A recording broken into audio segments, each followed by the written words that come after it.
গীতা পাঠের আজকে আমার যে শ্লোকটি হবে গীতা পাঠের আজকে আমার যে শ্লোকটি হবে সেটির নাম্বার হলো 31, 4 নম্বর অধ্যায়ের জ্ঞান যোগে। হরে কৃষ্ণ। নায়ং লোক হস্ত যজ্ঞস্য কুতহন্য কুরু সত্যম। ন মানে না, অয়ম মানে এই, লোক মানে জগৎ, অস্তি মানে আছে, অযজ্ঞস্য মানে যজ্ঞরহিত ব্যক্তির, কুত মানে কোথায়, অন্য মানে অন্য, কুরুসত্তম মানে হে কুরু শ্রেষ্ঠ। অনুবাদ: হে কুরুশ্রেষ্ঠ, যজ্ঞ অনুষ্ঠান না করে কেউ এ জগতে সুখে থাকতে পারে না, তাহলে পরলোকে সুখ প্রাপ্তি কি করে সম্ভব? তাৎপর্য: জীব যে রকম দেহই ধারণ করে এ জড় জগতে অবস্থান করুন না কেন, তার যথার্থ স্বরূপ তার কাছে অবধারিতভাবে অজ্ঞাত থাকে।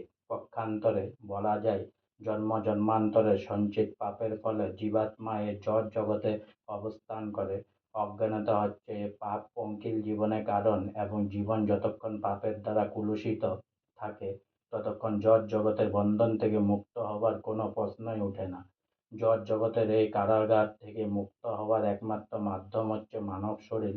তাই ধর্ম, অর্থ, কাম ও মুক্ত সাধন করার মাধ্যমে এ বন্ধন থেকে মুক্ত হওয়ার পথ বেদ দেখিয়ে দিচ্ছে। ধর্মের পথে অগ্রসর হয়ে বিভিন্ন যাগযজ্ঞের অনুষ্ঠান করলে স্বাভাবিকভাবে আমাদের অর্থনৈতিক সমস্যার সমাধান হয়। যজ্ঞ অনুষ্ঠান করার মাধ্যমে খাদ্য, শস্য, দুধ আদি পর্যাপ্ত মাত্রায় অর্জন করা যায়, তখন অত্যধিক হারে জনসংখ্যা বৃদ্ধি পেলেও খাদ্যদ্রব্যের কোনো অনটন হয় না।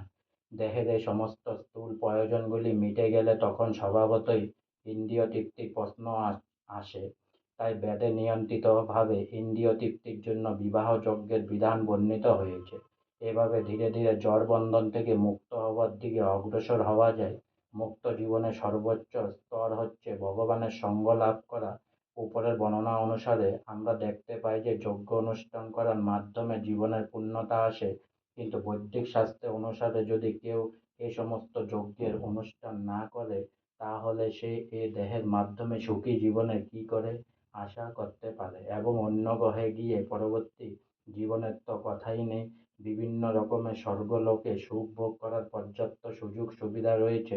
সুতরাং বিভিন্ন রকমের যজ্ঞ অনুষ্ঠান করার ফলে সব দিক দিয়েই অসীম সুখ ভোগ করা যায়, কিন্তু সর্বোচ্চ সুখ কেবল তখনই অনুভব করা যায় যখন কৃষ্ণ ভাবনায় ভাবিত হয়ে ভগবানের চিন্ময় ধামে ভগবানের সাহচর্য লাভ করে ভগবানের সেবা করা যায়।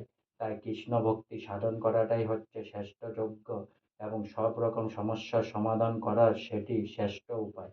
আজকে আমার গীতা পাঠের 4 নম্বর অধ্যায়ের জ্ঞান যোগের 31 নম্বর শ্লোক এখানেই সমাপ্ত হলো।